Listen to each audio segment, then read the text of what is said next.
Hello, everyone. Hello, hello, hello. Hi, Anna Walker here with stabthingsintoexistence.com. Welcome to the studio today. Now, we have been on a journey this week. On Tell Me Tuesday, we talked about um, going batty and continuing to go batty and things that you could do with mini bats. And then yesterday, we made cords with the mini bats. And today, on Tell Me Thursday, I'm going to show you three different ways that you can use a felted cord that you have created from a mini bat. So, how about I move the camera down and we'll talk? So, these are the three cords that I made yesterday during our live. And this was a full bat width cord that's going to work beautifully for a bag handle. And these two were each half of a mini bat. So, we got two cords out of that. I'm going to talk about this one at the very end. First, I want to talk about the handle that we made. So this is a very sturdy cord. All three cords are still a little damp, so they're going to take another 24 hours to fully dry. But before that happens, I want to show you how we're going to make sure that this is going to be as we want it to attach to a bag. So what I'm doing is just finding out, all right, that is pretty much where the cord begins. So I want to put a little straight pin marker because when we get below here is where the fibers start to get a little thinner, because remember, we only flattened out these fibers and we did a tiny little bit of felting. So this is where we will want to go no further than this to be able to have the bag handle. But I want to look and I want to fold these pieces up evenly, and I want to see if this one's going to be even. So I'm just going to stick another little straight pin in there, and I'll compare it to our other cord so that I know where I want to fold up to make a couple of even places where I can then attach this to the bag. So I'll attach it to the bag by stitching it on. But before I do that, I want to take and I want to, at this fold line, move the pin, I want to work this with needle felting, and then I can reinforce it by wet felting just the end piece here, get it in some hot soapy water, and then just rub it back and forth to flatten it out. But before I do that, I want to, oh, see, and it's not even attaching very well because it's still very moist. So we're going to have to work this back and forth until we get those fibers to connect. And I'm actually thinking that it might go easier if we had a thicker needle here, because that's going to give us a more coarse ability to attach these fibers. Sometimes you've got to, wiggle around a little bit with the different size needles. And this is about a size 36 needle, so it's a very coarse needle. So it's going to manage to work its way through to make those connections the way we want them. Now, why are we doing this needle felting? Well, for one, we're doing it to make a nice place where this will attach onto the bag, but we're also doing it to reinforce and make sturdy the basic connections of this folded over portion so that we can then wet felt it without any concern because we've started the connections mechanically with the needle.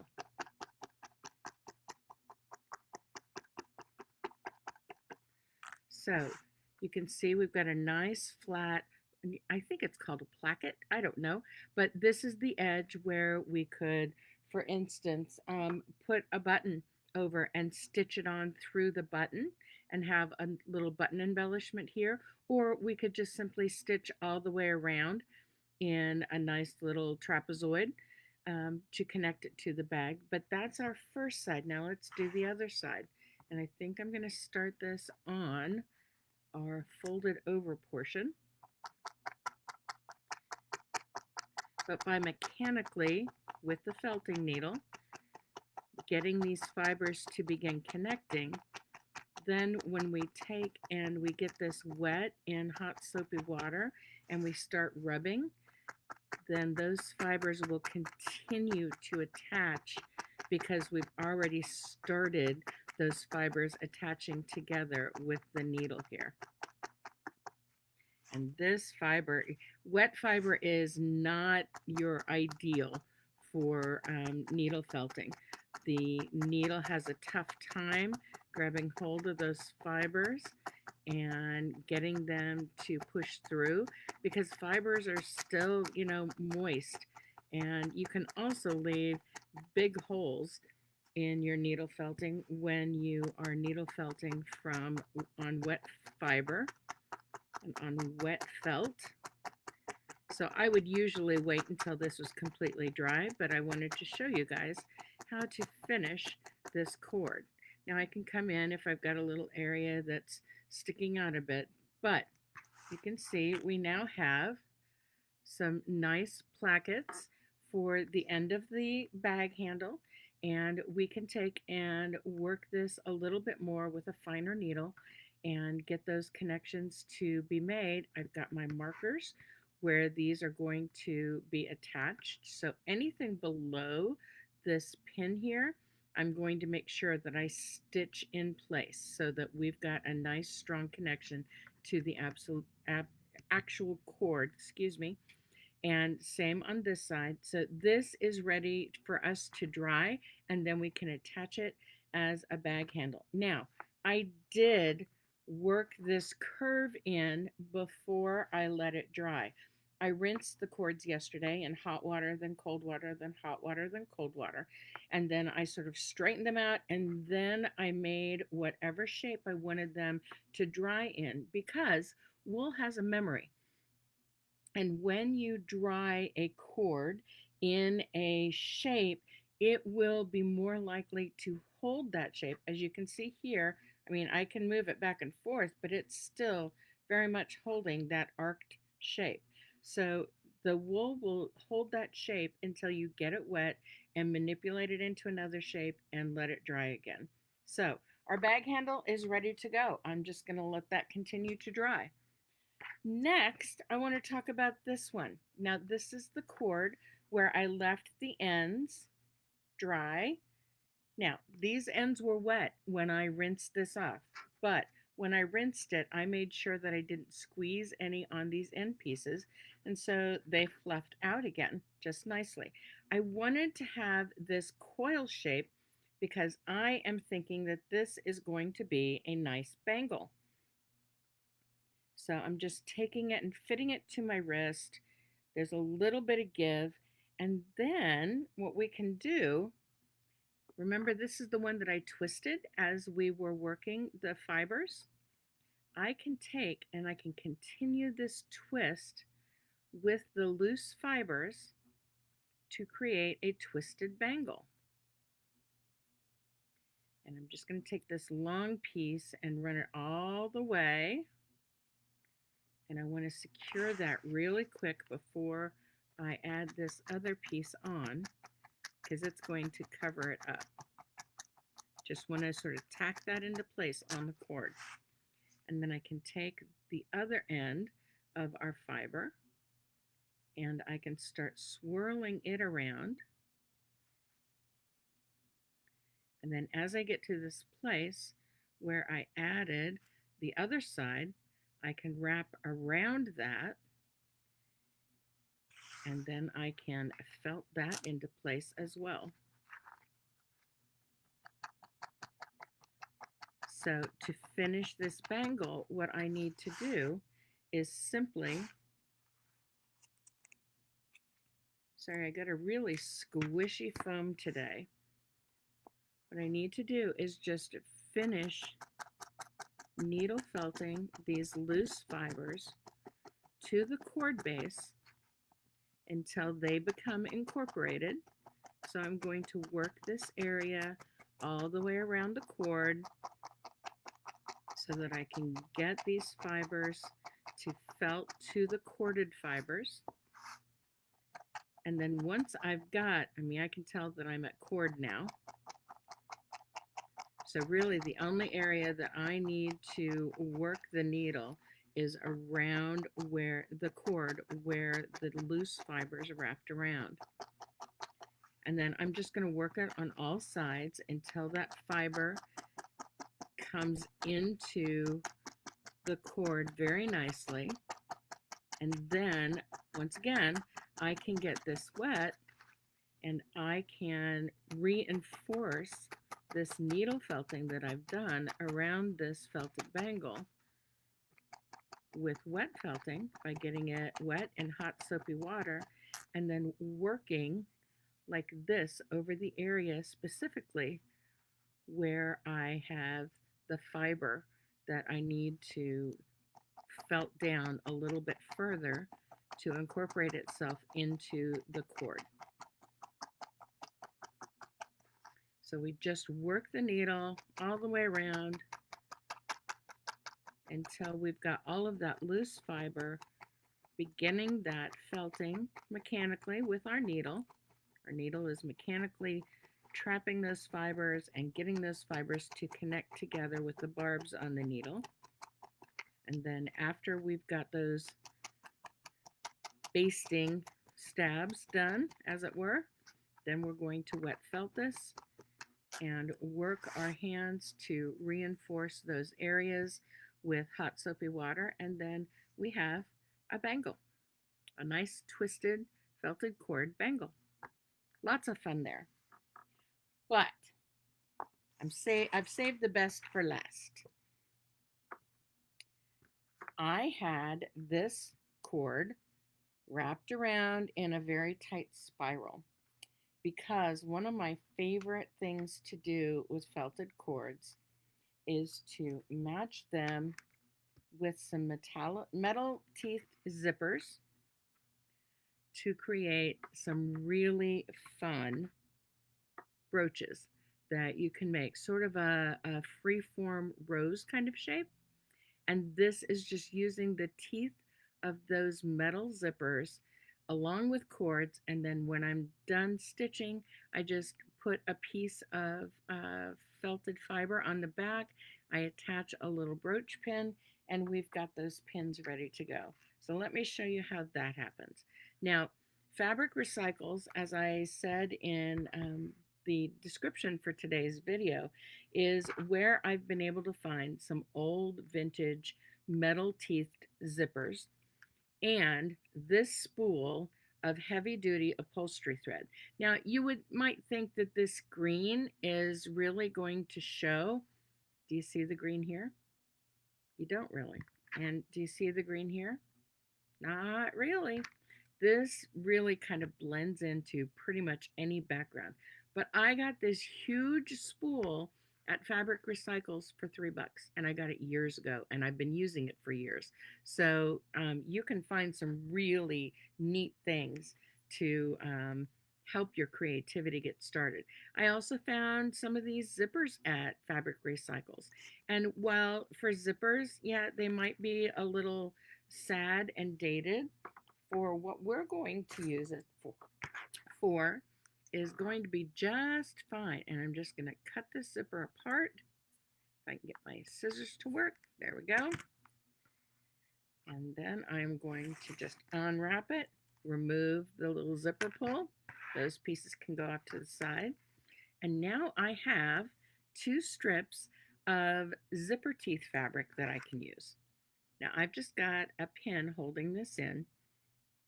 And I won't stitch because this is still very moist, and it's very moist because it was all spiraled up, so it's holding onto the moisture a little bit more. But you can see it's holding that spiral quite nicely. So what I need to do is incorporate this zipper into the spiral as I am wrapping it. And so you just start fiddling around trapping that zipper inside your coil.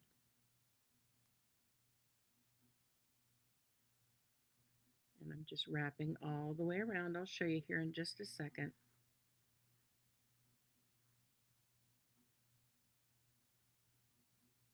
But I just spiral it around.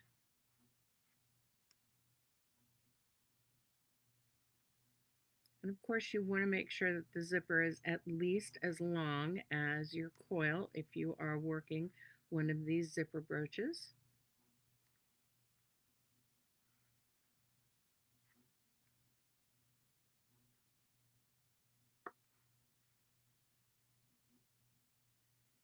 All right, and now I have a very long needle here. This is a doll needle. It's meant to do faces and um, all kinds of stitching embellishments for going through a stuffed doll or a stuffed creature. But I am using it as a skewer to go all the way through. If I can get it to go all the way through.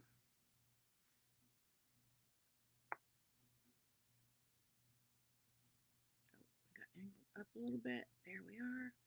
All right, we went all the way through.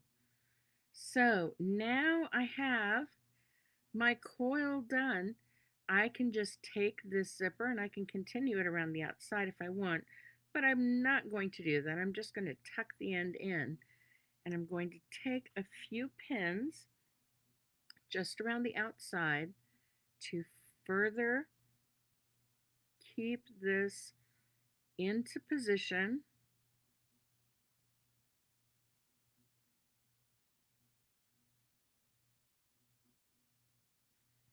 Just sort of spoking it around, making sure that I'm trapping both the zipper and the wool cord, felted cord.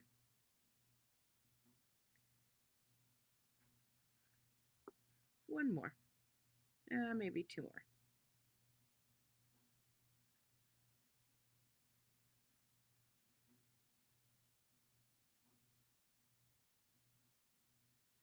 And there we have our felted cord brooch. Now, what I would do is use this really heavy duty industrial upholstery thread. I would double it up. I do short bits at a time. Anchor it on the back side. You can see that we've got the zipper tape right down there, the fabric portion of it. I would anchor it in that zipper tape, and then I would start at the very beginning and hook that thread between the teeth, about every 5 or 6 rows of the teeth, and just tug it tightly, come in easily through the felted cord, tuck it in, and just go all the way around until I've got this completely secured. Then I would flip it over and I would do a little whip stitch all the way around the entire zipper tape here, the fabric portion of it, to anchor it in and then knot it. And then just simply cut a piece of felted wool for the back, stitch on a little bit of these wonderful little brooch pins you can stitch on through those holes back there. And then you've got a brooch pin that you can utilize. Now, you'll notice on these, this one I did not have the zipper tape around the outside. This one I did, and when I used it, I anchored the zipper tape sideways around the edge and just worked it all the way around. Now you could do that with yours as well. You just have to make sure that you are stitching very, very closely as you're going around so that this tape holds right along the edge. So you can do that as well. But I've got one with and one without, and these are an awful lot of fun to put together. They're easy to put together, and we just started with felted cords and some metallic zipper. And that is Tell Me Thursday for today. I hope that I've given you some ideas for things that you can do with felted cords and that you have some fun making some bangles or making some brooches or making some bag handles from your felted cords. These bag handles would work beautifully on a crocheted or a knitted bag, or a fabric bag, or a felted bag. You can use them for anything, but you can customize it to go along with your piece that you have crocheted or felted or sewn. So, three different ways to use felted cords. I hope you all will show me your felted cord creations. And until I see you next week, we will talk later. Tomorrow's Fan Friday is already scheduled, and I will see you on Monday for a weekend update. I am taking myself to see Downton tonight and gonna have movie night and enjoy it immensely. So I will talk to you all later. Have a great day. Bye.